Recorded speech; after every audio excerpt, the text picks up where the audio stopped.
Subscribers எல்லாருக்கும் வணக்கம். Last வீடியோட கண்டினியூஷன் தான் இது. இந்த வீடியோவில் நம்ம என்ன பார்க்குறோம் அப்படின்னா, ஈரான் வந்து கொஞ்சம் வார் சுச்சுவேஷனில் இருக்கிற மாதிரி பார்த்தோம், நியூஸஸ் இருக்குது.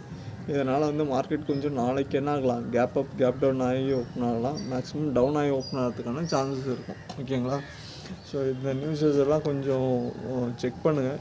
செக் பண்ணிட்டு மார்க்கெட் வந்து டவுன் ஆகுது அப்படின்னா என்ன பண்ணுங்கள், போர்ட்ஃபோலியோவை போய் செக் பண்ணிட்டு அனலைஸ் பண்ணி என்ட்ரி எடுங்க. இல்லைன்னா மார்க்கெட் கொஞ்சம் மார்னிங் வந்து ஸ்டேபிள் ஆகட்டும், கொஞ்சம் டவுன் ஆகட்டும். இல்லை அப்படின்னா ஒரு 1 hour 2 hours ஆகட்டும் உங்களுக்கு. அதுக்கு தகுந்த அதுக்கப்புறம் நம்ம என்ன பண்ணலாம், போய் என்ட்ரி எடுத்துக்கலாம். ஓகேங்களா? அதாவது ஸ்டேபிள் ஆகட்டும். மார்க்கெட்டு ஓப்பன் ஆனோடனே கொஞ்சம் பேனிக்காக இருக்கும், மார்னிங் ட்ரேடிங் செக்ஷனில் கொஞ்சம் பேனிக்காக இருக்கும். அதை அவாய்ட் பண்ணிவிடுங்க. அவாய்ட் பண்ணிட்டு கொஞ்சம் ஸ்டேபிள் ஆகிற வரைக்கும் வெயிட் பண்ணிட்டு அதுக்கப்புறம் என்ட்ரி எடுத்துக்கலாம். ஓகேங்களா? இல்லைன்னா கொஞ்சம் கேப் டவுன் ஓப்பன் ஆகிறதுக்கான சான்சஸ் இருக்குது. மேபி ஃபார்ச்சுனேட்லி எப்படி இருக்குதுன்னு தெரில. சார்ட் அனலைஸ் படி மார்க்கெட் கொஞ்சம் கேப் அப் ஆனாலும் டவுன் ஆகிறதுக்கான சான்சஸ் இருக்குது. இல்லைனா கேப் டவுன் ஆகிட்டு மறுபடியும் இன்க்ரீஸ் ஆகிறதுக்கான சான்சஸ் இருக்கும், கொஞ்சம் ரெக்கவரி இருக்கும். ஒரு 1 hour வந்து விட்டுருங்க. ஒரு 1 hour விட்டுட்டு மறுபடியும் என்ட்ரி எடுங்க.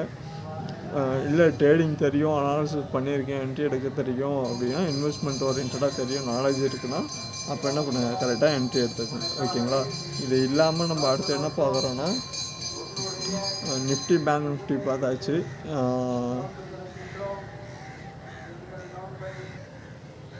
சார்ட் வந்து ஆக்சுவலாக அவங்க இன்வெஸ்ட்மெண்ட் போர்ட்ஃபோலியோவை போயிட்டு செக் பண்ணுங்கள். ஓகேங்களா? போர்ட்ஃபோலியோவை செக் பண்ணிவிட்டு அதில் ஏதாவது மார்க்கெட்டில் வந்து நெகட்டிவ் இருக்குது இல்லை ப்ளஸில் இருக்கான்றா அதை செக் பண்ணிக்கோங்க. ஓகேங்களா? செக் பண்ணிட்டு அதில் ஏதாவது சார்ட் அனலைஸ் பண்ணிட்டு என்ட்ரி எடுக்க முடியுமான்றதை எதெல்லாம் கொஞ்சம் மேனேஜ் பண்ணணுன்னு பாருங்கள்.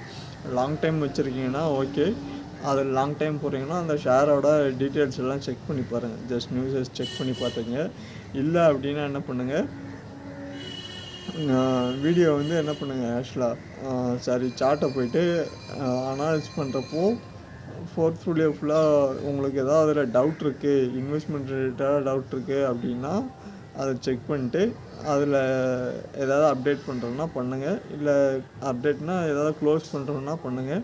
இல்லை ட்ரேட் பண்ண முடியும்னா பண்ணிக்கங்க. இல்லை லாங் டைம் தான் வச்சுருக்கேன், அந்த ஷேர் நல்ல ஷேரு, நல்ல கம்பெனி ஷேர்ஸு அப்படின்னா அதை என்ன பண்ணீங்க, ஹோல்டு பண்ணிக்கலாம், ஒன்றும் பிரச்சனை இல்லை. ஓகேங்களா? ஸோ இந்த ஃபுல்லாக வந்து என்ன பண்ணுங்கள், நாளைக்கு இல்லை கம்மிங் டேஸ் கொஞ்சம் மார்க்கெட் வந்து ஹையர் ஹையில் இருக்கிறதுனால மார்க்கெட் ஓவரால் வந்து எப்பயுமே இன்வெஸ்ட்மெண்ட்டுன்றது என்னது பை ட்ரெண்டில் தான் இருக்கும். ஓகேங்களா?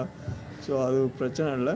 இந்த இந்த இந்த பீரியடில் கொஞ்சம் கொஞ்சம் அப்படி தான் இருக்கும். மார்க்கெட் கொஞ்சம் அன்ஸ்டேபிளாக இருக்கிறதுக்கான சான்சஸ் இருக்குது. அதெல்லாம் ஓவர் கம் பண்ணியாச்சு. இருந்தாலும் கொஞ்சம் சேஞ்சஸ், கொஞ்சம் மார்க்கெட் வந்து கொஞ்சம் ரொம்ப கொஞ்சம் நியூஸஸ் எல்லாம் இருக்கிறதுனால கொஞ்சம் அன்ஸ்டேபிளாக இருக்கலாம். ஃப்ளைட்ஸ் கம்பெனிஸ் இந்த ஷேர்ஸ் எல்லாம் கொஞ்சம் நெகட்டிவில் இருக்கிறதுக்கான சான்சஸ் இருக்கும். இப்போ நமக்கு சம்மர் சீசன்றதுனால என்ன பண்ணுங்கள், சம்மரில் என்னென்ன இருக்குமோ அதில் இபிஸு இல்லை பவர் செக்டரு இல்லைன்னா மற்ற அதர் செக்டர் வந்து 2-3 செக்டர்ஸு, இன்னும் டிவி ஏசி இதெல்லாம் கொஞ்சம் மூவ் ஆகும். இதில் ஏதாவது ஃபோக்கஸ் பண்ணுறேன்னா பண்ணுங்கள். இன்வெஸ்ட்மெண்ட் ரிலேட்டடாக உங்களுக்கு ஏதாவது டவுட் இருந்தால் மறக்காமல் கேளுங்கள், கமெண்ட் பாக்ஸில் கேளுங்கள். மேஜராக நம்ம முன்னாடியே பார்த்தது தான் இன்வெஸ்ட்மெண்ட் எஜுகேஷன். நீங்கள் ஒரு எஜுகேஷன் பண்ணியிருக்கீங்க, அதில் ஹோப் இருக்குது. ஏஏ வந்தாலும் உங்களால் அதை அடாப்ட் பண்ணி நம்ம ஸ்கில் டெவலப் பண்ணிக்க முடியுன்ற அளவுக்கு நீங்கள் போயிடணும். ஒன்று அப்படி இல்லை அப்படின்னா நம்ம எஜுகேஷன் நீங்கள் அப்கிரேட் பண்ணி தான் ஆகணும். ஃப்யூச்சர் இன்றைக்கி இப்போவே எப்படி இருக்குன்னா அடுத்த நெக்ஸ்ட்டு 5 to 10 yearsல எப்படி இருக்குன்றதை நீங்கள் செக் பண்ணுங்கள். ஓகேங்களா? அப்போது எதனால் financially education is important last வீடியோன்னு இது போட்டிருந்தோம். ஒரு இன்வெஸ்ட்மெண்ட்டு இதே மாதிரி அன்ஸ்டேபிளாக வரப்போ நமக்கு என்ன இருக்குது, சேவிங்ஸ் தான் ஹெல்ப் பண்ணும். ஓகேங்களா? அதை கொஞ்சம் செக் பண்ணிக்கங்க. சேவிங்ஸ் பண்ணி ஸ்டார்ட் பண்ணிக்கங்க. இன்வெஸ்ட்மெண்ட் ரிலேட்டடாக ஏதாவது டவுட் இருந்தால் கேளுங்க.